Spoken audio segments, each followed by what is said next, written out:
وَقُرْآنًا فَرَقْنَاهُ، اور یہ قرآن جو ہے اس نے ہم نے ٹکڑے ٹکڑے کر کے بھیجا ہے، تھوڑا تھوڑا کر کے بھیجا ہے، ایک دم پورا نہیں اتار دیا ہے۔ لِتَقْرَأُوهُ عَلَى النَّاسِ عَلَىٰ مُكْثٍ، تاکہ آپ یہ پڑھیں لوگوں پر، لوگوں کو سنائیں پڑھ کر ٹھہر ٹھہر کر، حالات کے مطابق، جن حالات سے کہ آپ کی دعوت اور تحریک گزر رہی ہو اسی کی مناسبت سے آیات نازل ہوں۔ سابقہ رسولوں کے حالات میں سے بھی جو واقعات کے اس دور کے ساتھ مناسبت رکھنے والے ہیں انہی کا تذکرہ کیا جائے۔ وَنَزَّلْنَاهُ تَنزِيلًا، اور ہم نے اس کو اتارا ہے تھوڑا تھوڑا کر کے۔ قُلْ آمِنُوا بِهِ أَوْ لَا تُؤْمِنُوا، اے نبی کہہ دیجئے تم اس پر ایمان لاؤ خواہ نہ لاؤ۔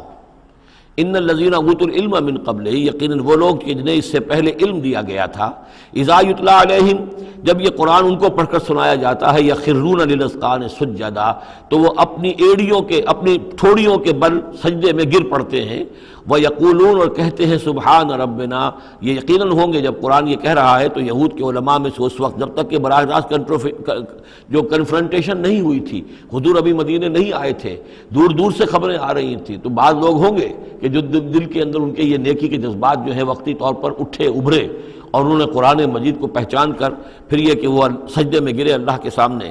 وَيَقُولُونَ سُبْحَانَ رَبِّنَا إِن كَانَ وَعْدُ رَبِّنَا لَمَفْعُولًا، اور وہ کہتے ہیں پاک ہے ہمارا رب، اور یقیناً ہمارے رب کا تو پورا ہو کر رہنا ہی تھا، اللہ کا تو وعدہ تھا، اللہ نے کہا تھا کہ ایک آخری نبی میں بھیجوں گا، اللہ نے کہا تھا اس کے منہ میں اپنا کلام ڈالوں گا۔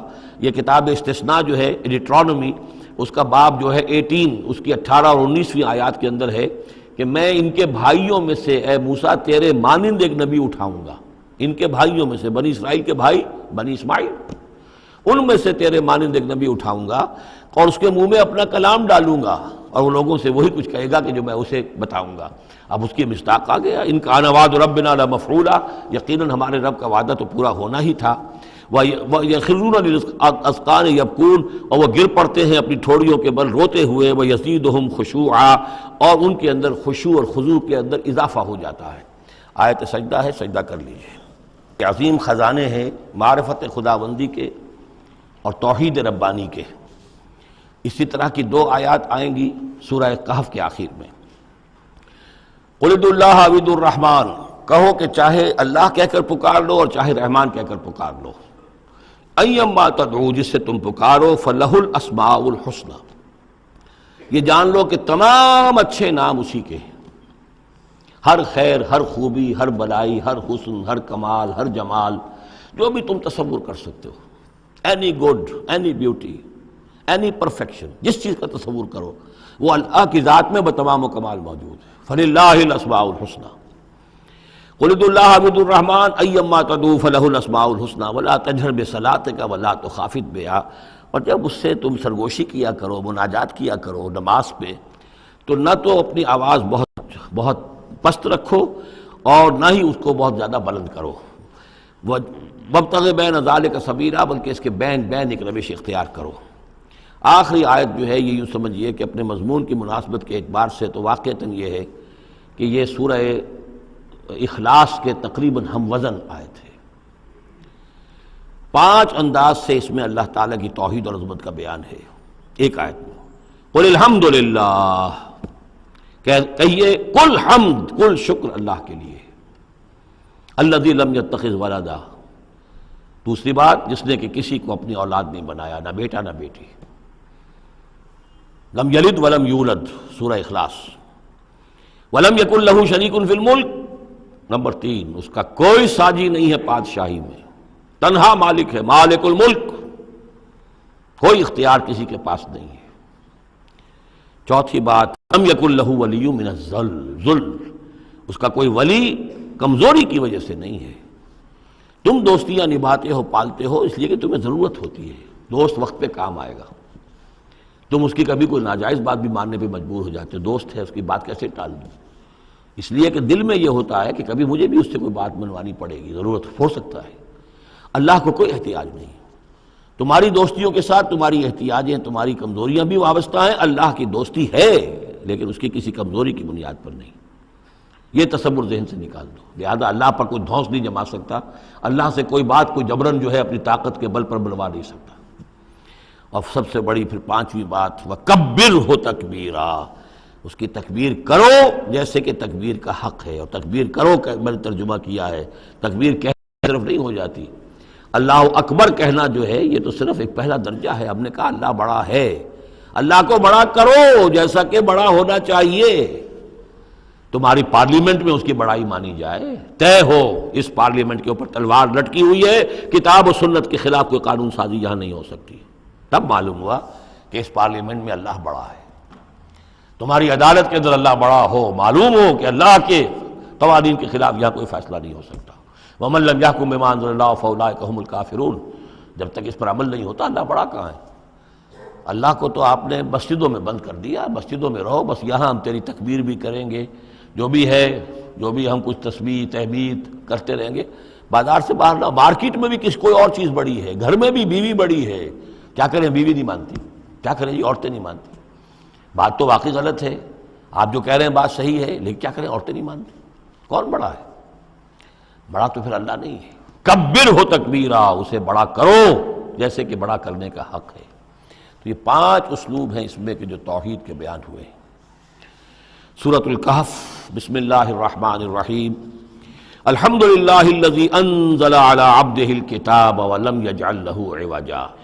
یہ پوائنٹ میں نوٹ کرا چکا ہوں کہ آخری آیت کیا تھی؟ قل الحمد للہ، کہو قل حمد اللہ کے لیے ہے۔ یہ آخری آیت تھی سورہ بنی اسرائیل کی، اور سورہ کہف کی آیت شروع ہو رہی ہے الحمد للہ الذی، گویا کہ اس حکم کی تعمیل جو ہے اس سے آغاز ہو رہا ہے اس سورہ مبارکہ کا۔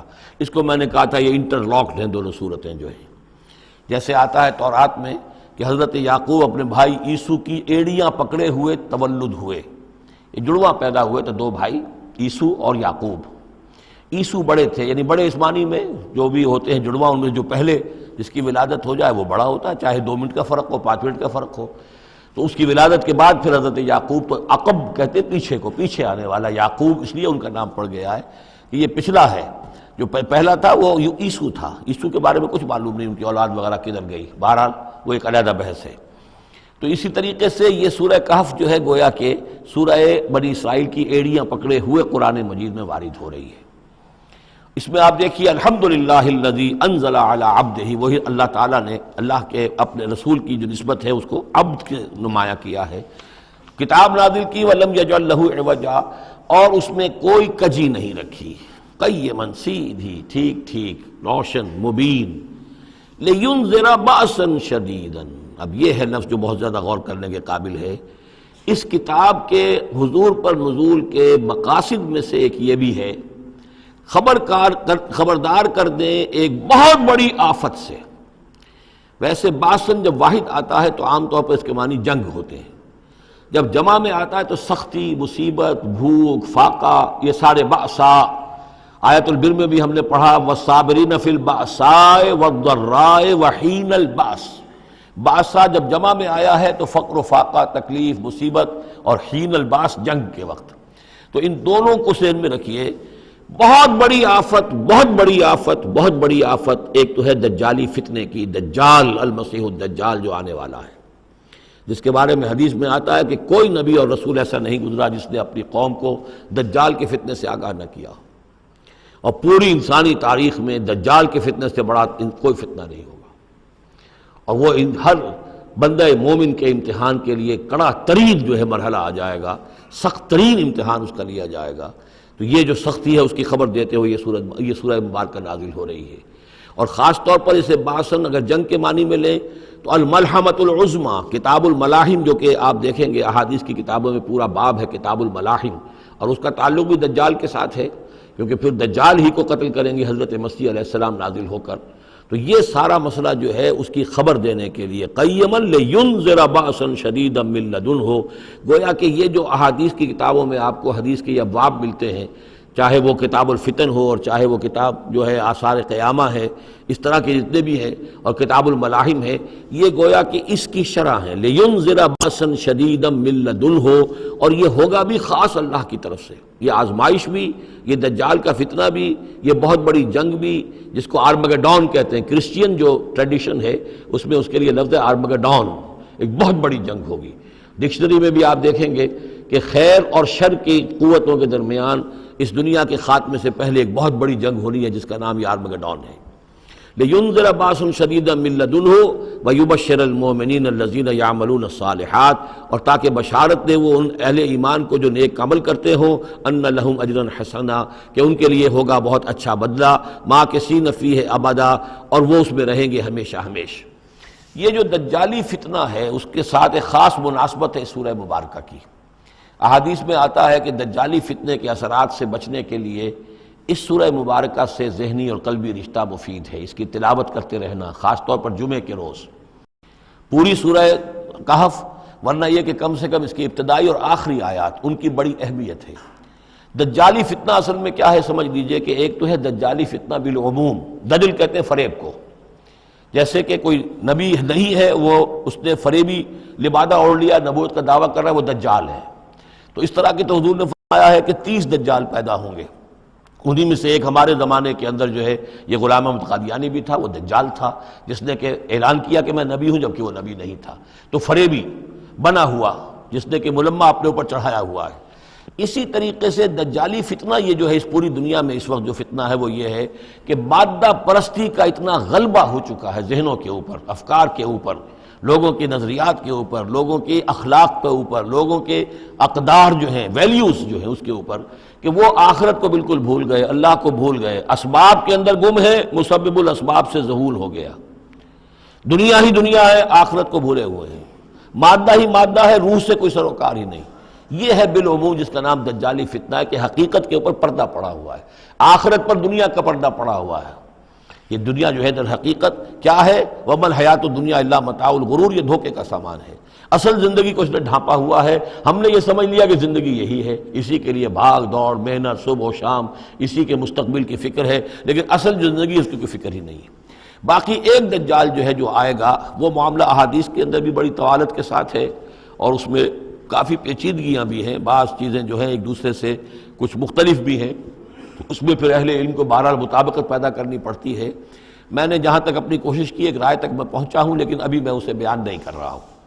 بہرحال دجالی فتنے کی خبریں موجود ہیں بہت شدت کے ساتھ، اور اس صورت کا پڑھنا جو ہے اس میں بہت مفید ہے۔ اس صورت کے مضامین کا دجالی فتنہ بالعموم سے کیا تعلق ہے وہ تو اس ہم دورہ ترجمہ دوران کے اس کے دوران بھی آپ کو معلوم ہو جائے گا، لیکن اس کے جو خاص بڑے مباحث ہیں، خاص طور پر یہ کہ ایک ہمارے بہت بڑے عالم گزرے ہندوستان میں اس صدی کے آغاز میں، مولانا مناظر احسن گیلانی، انہوں نے اس میں باقاعدہ کتاب لکھی ہے، آپ کو مل جائے گی بازار میں بھی، اصحاب کہف کے جو کا معاملہ سورہ کہف کے مباحث ہیں ان کے۔ میں نے اس کو اپنی ایک تقریر کے اندر مجھے یاد دلایا گیا ہے آج کہ میں نے کبھی ایک کیسٹ میں اس کو سن 89 میں کسی خطاب جمعہ میں سورہ کہف کے مضامین کا خلاصہ بیان کیا تھا، جس کا عنوان ہے دنیا کی حقیقت۔ یہ خطاب جو ہے اور یہ کیسٹ یہاں موجود ہے، جو حضرات لینا چاہیں وہ اس کو دیکھیں، تاکہ یہ کہ ظاہر بات ہے تفاصیل زیادہ جو ہیں وہ میرے لیے ممکن نہیں ہے کہ اس دورہ ترجمہ کے دوران بیان کر سکوں۔